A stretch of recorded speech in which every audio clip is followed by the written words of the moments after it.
జగజీవన్ రామ్ గారి 118వ జయంతిని పురస్కరించుకొని ఆయనకు అందరం కూడా ఘన నివాళులు అర్పించడం జరిగింది.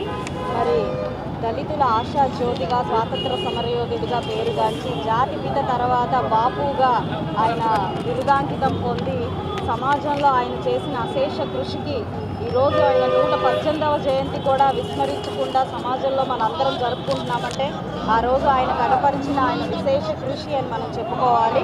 దళితుల్ని బయటకు తీసుకురావడం కోసం, అస్పృశ్యతని రూపుమాపడం కోసం ఆయన గాంధీజీ ఆశయాల్ని పురికిపుచ్చుకొని నడిచిన విధానం నిజంగా అందరికీ స్ఫూర్తిదాయకం.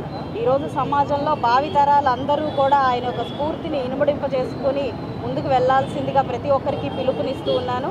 అదే స్ఫూర్తితో ఈరోజు కూటమి ప్రభుత్వం కూడా బడుగు బలహీన వర్గాల్ని, దళితుల్ని బయట వేసే విధంగా సంక్షేమ కార్యక్రమాలని కానివ్వండి, వాళ్ళ అభ్యున్నతికి దోహదపడతా పాటుపడతా ఉన్నది.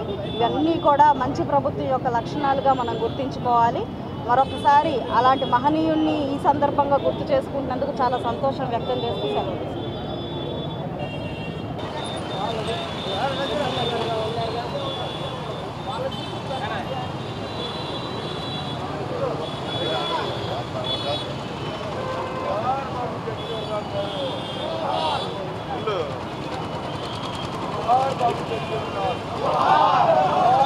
Babu